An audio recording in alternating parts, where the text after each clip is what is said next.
No, I don't care if you're in the video, just maybe not right in front of it. You're okay there. Yeah, it's going to shine this way. So. And any questions you guys have, ask. So we're going to kind of go over a colt starting, even though he's further along than my colts. My colts are still pretty good, but they have more work. And the big thing, like I've told you guys again and again and again, is I'm not trying to nag my horse. Tom Dorrance used to say, sometimes we peck and we peck and we peck and we peck and we become a bunch of peckers. But I do need to get some things done, and I want to check some things out. My friend used to say, I hate groundwork, it wears my shoes out. So in whatever our training is, we want to think of the purpose of the job and moving forward.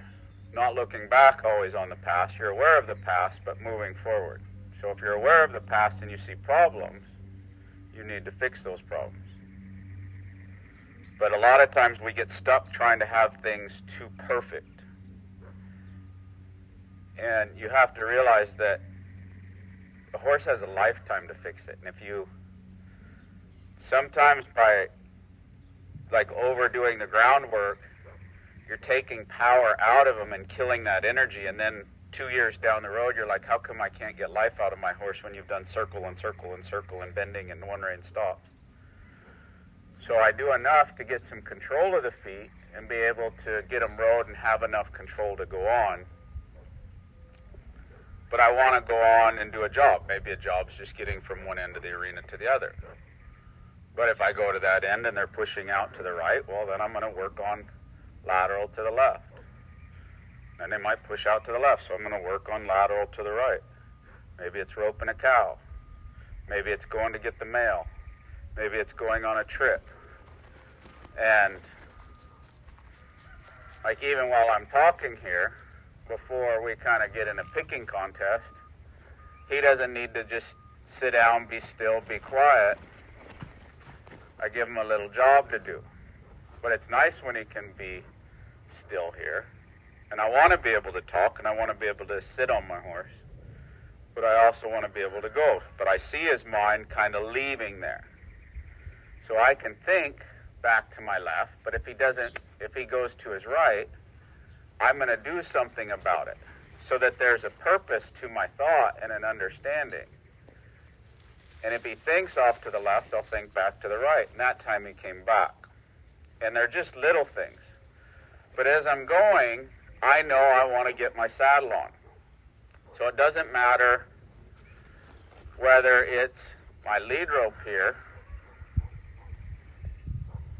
or a flag or whatever. And then I don't want him tight to move his feet. So I'm going to move his feet. Can I move his feet forward? Yes. Can I stay in my bubble? Yes. Can I move his hind? Yes. But I don't want to keep chasing. And he's anticipating. Because I released, he's like, oh, now front quarters. So I don't want to get in a pattern there. I want him following a feel and listening to me. And sometimes we overdo, and they'll get sour. Keep going. And we'll take the hind. So I might drift the hind a step or two, and then get forward. And again, I want him to break that anticipation. But I balance him. If it's light to start, I'm going to try to balance a step or two. But I don't try to go too far. There, it weighted a little bit, and we'll send it on. Meanwhile, I'm just checking out moving the feet. That's off my left leg. So there he rushed. And if we get to pushing him too much, I don't want to rush. I want him to follow that feel. So I want him to stay round and bent. He got really straight. So we push him out, and I step to my right. So I'm going to help him more from the ground than from his back here when he's wanting to rush that front end through. It's not that I'm not going to work on it, but I know I can move his front feet. That is better. Good, we'll go again. I'll round him. I know I can move his hind feet. There. Out of my bubble. Good, and finish. So if I can control his feet, and he's not too worried about tossing stuff up over here, then I'm going to move on. Because I don't want to do just a ton of groundwork and he's not packing a saddle, because if I get too perfect here and I spend an hour or two, when I already have control of the feet, then I'm going to saddle him up and maybe he's going to get tight. And my job, my goal, is to ride. I move him out of my bubble. Out of my bubble. There, he moved out of my bubble finally. Then the front feet. That's better with the front feet. Then we go forward. I'll saddle him again. I'm going to ride up here. I don't want him afraid of that. I get short by pushing to his eye, and then I drive his hind. Good. We'll move his front. Good. And I can saddle him. Now I might start saddling him, and it might be too much. Uno out. Well, then I can always go back. Maybe he gets too bothered there.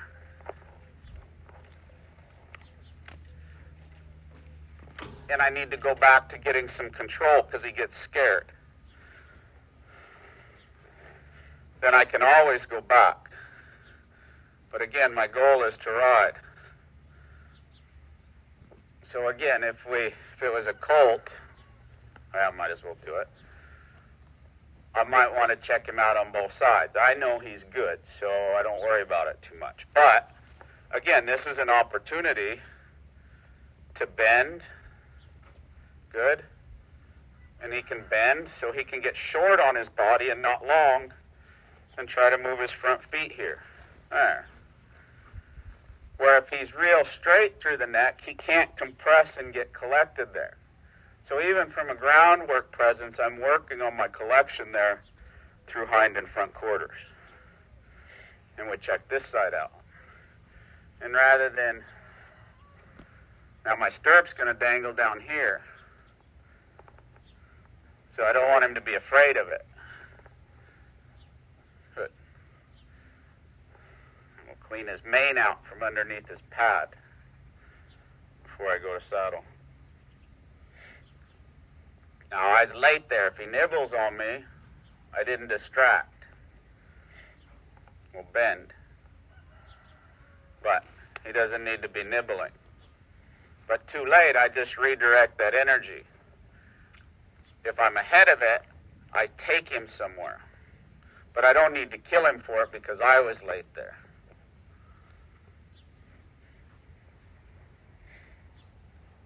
If you're late and they bite you, you might get some aspirin.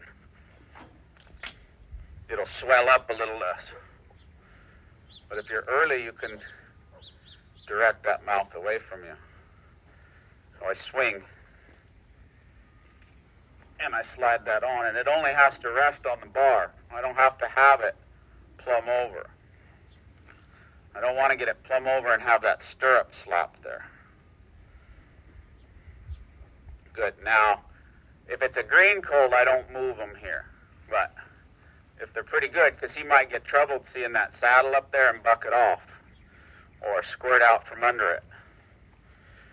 And while it won't break, I just as soon not scratch my saddle up a whole bunch.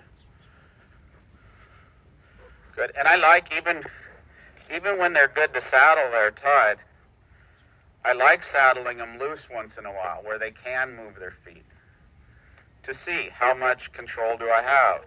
How tight do you get? Sometimes we get in the habit of saddling them tied up, and they get tighter and tighter. And pretty soon I get a message or email or something. Paul, it seems like just out of nowhere I was saddling my horse and he started pulling back. See, right there I'll direct because I already know he'll nibble a little bit. Now, I don't need to cut him in two before I do my groundwork. Now, it kind of depends on what stage of saddling and how good a fence is and things like that. This fence is pretty tall for most horses, so I don't worry about turning them loose too much as far as jumping out. I worked a fence the other day, and it's about this tall, and a pony can jump out of it pretty easy. So you don't want too much pressure on one if the fence isn't great. But he's not too troubled. We have worked him in the round pen, but if they're going to get troubled, even though it's a good high fence, I might move their feet a little bit, and then that way if they bucked, I can corner them there and help them to get out of trouble with those hindquarters. And then that way they wouldn't get in too much trouble, hopefully, so I could try to help them before I turn them loose. But after I've saddled them a few times, it's good he's anticipating, but he just needs to wait. And this is a balance. You need to move their feet as much as you need to be still and have them wait on you. Uno, get out. If you get to moving their feet too much, then you can't even get on. And you'll get that question in the clinic when people have been doing hindquarters for an hour or two. Then they say, well, Paul, now I can't get on my horse because every time they step in, he steps out. So I check that out quite a bit. I want to get on here. There's no direction, see? But if I have direction and I lift that energy up, I want him to move out to the end of that and open that bubble. As I pick up, I want him to move out and away. But if I didn't have direction, I want to be able to move up and get on. But it's just like if there was a post tied here, I send him out to the end of that rope so that he gets a space in there. But once I've saddled them a few times, I'll move their feet just a little bit to make sure my cinch is tight enough before I turn them loose. I don't like down under horsemanship. And it doesn't matter, there I blocked, see. He went to kind of nibble and I just brought my hand up there. You can use a halter, and the halter, if you ask him to go, get organized, you can throw it out there where you can save a few footsteps. Now this is a good one, I don't know if I talk about this much, but when I have energy, I want that energy to relate to him, so if I'm going to trot, the energy's in me for a trot there. So if I was going to swing it, I don't swing it like this, that's like running off. I want him to be okay about that, swinging it, not speed up. He missed his hind lead. No big deal. But, again, I've only worked him in the round pen once, and he didn't hook on very much. There he picked up his hind lead. But I want him okay to swing this, too. I don't want him to think every time they got to run off, Uno, out. And he might get a little worried about the dogs. When he slows down, I'll quit. Again, I don't want him running off every time I swing this. So we started a new project. I'm going to use the flag to move him out. And he might think he's supposed to lope there. Again, he missed his hind lead, but I'm not driving him. I'm not trying to help him to go. I'm just wanting him to be okay roping. If there's some action going on, there he slows down and I'll quit. And he can learn because I'm not putting pressure on him, at him, in his direction. But he thinks he's supposed to move. Sometimes people lunge their horses so much that they just get them every time you twitch, they're kind of running off. When he slows down, I'll release. And he kind of came a little closer to check things out. Well, again, I might shorten my rope here. Now he's going to go the other way, so I'm going to go the other way. I'll swing it in the same direction he's going. And I could do this for hours because on my downstroke, I rest my shoulder. Now, I don't want him turning into the fence there if I can help it. I was almost too late. And once if he had turned, I'd just go with it. There he thought about slowing down a little. Maybe we don't get to work with the flag. The good news is he bucks and he keeps going the same direction, so you only have to run one jump. Those dogs kind of came out of the bushes there, concerned him. Well, stuff like that's going to happen out on the trail, a rabbit or a deer. He can learn to tolerate that. Jazz down. Jazz down. Good. And some of that's just an excuse. Not that way. Jazz! Down.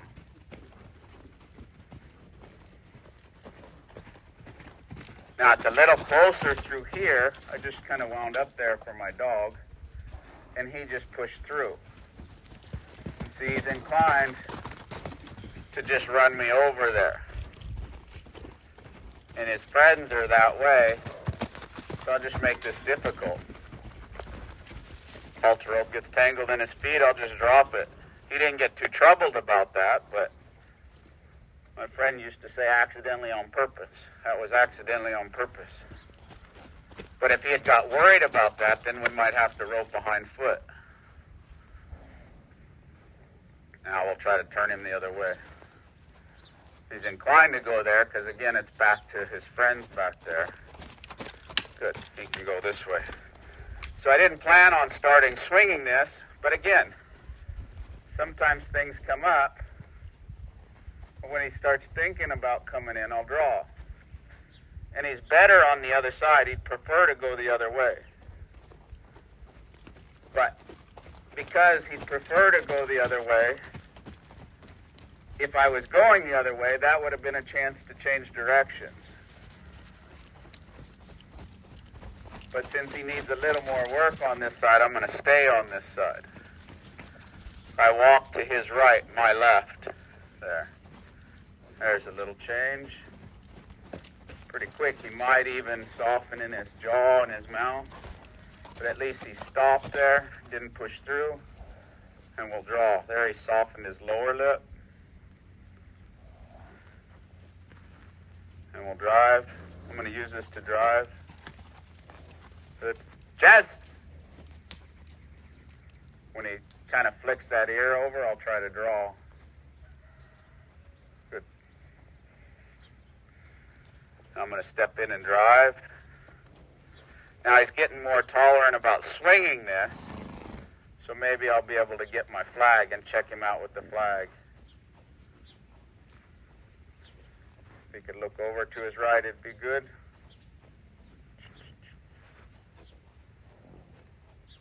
And now, you can't do too much pulling because it's on his choice.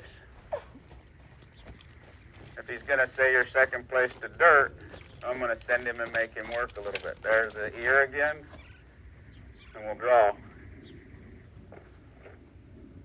Now, I wanted to work my flag, so it's an opportunity now that he got okay to swing that.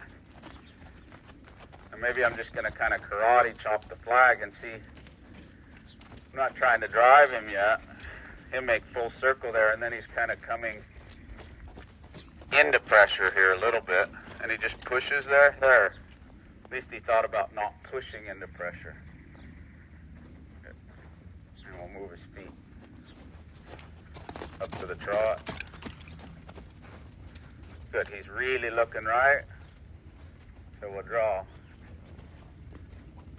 until we run out of forward there. Now, I'd be getting closer if I got that way, but this is that point I stay the same distance. Like he's a pivot point. And I wouldn't do a lot of driving until I kind of get behind the shoulder here. Now I'm starting to get behind the shoulder. It'd be his choice. It leaves it really free to walk off. But he may have came before I got behind that shoulder. That would be fine too. So as he comes, I kind of spiral there. Now I kind of kept going a little late, so I'll get one more step there. But I'd rather go this way anyways, so I'd like to come back to this side. And if he chooses to leave, great, I'll go to driving. I don't have to kill him for it.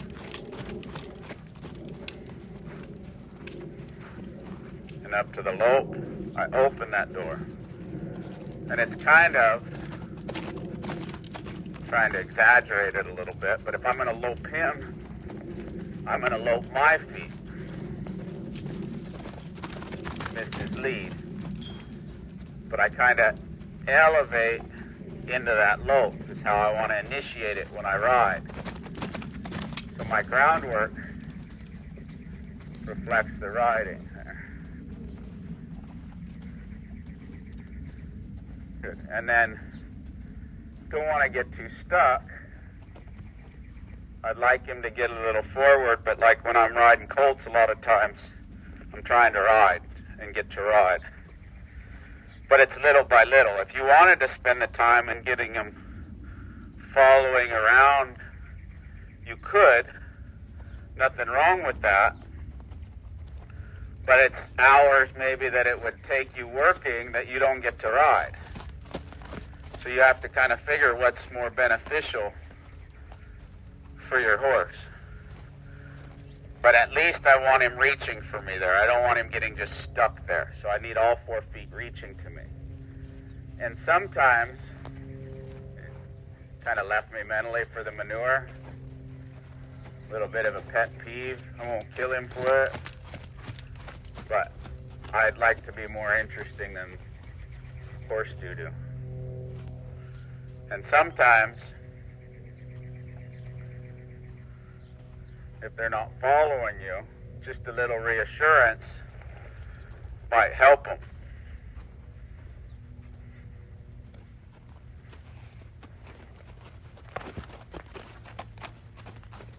Just a hair too much. Not bad, but just a hair too much. But I don't know. I always ask myself, could I have done a little less? I think so. Good.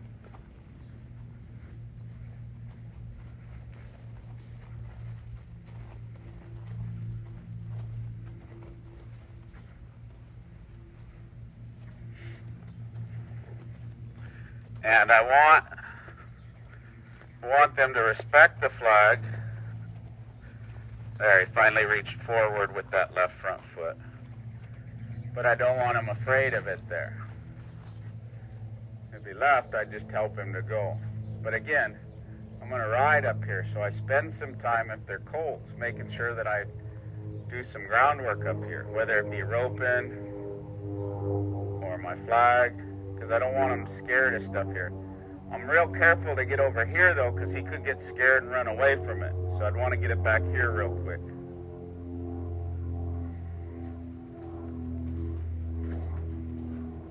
Don't mind.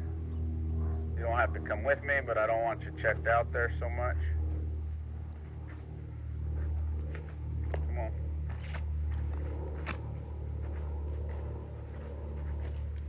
So you're right. I lost him on the right, so I'm going to send him back to the right. Good. So anyways, we'll get with their questions. But if you guys have questions, leave them in the comments below or get in touch with me and send me an email. Happy trails. Enjoy the journey.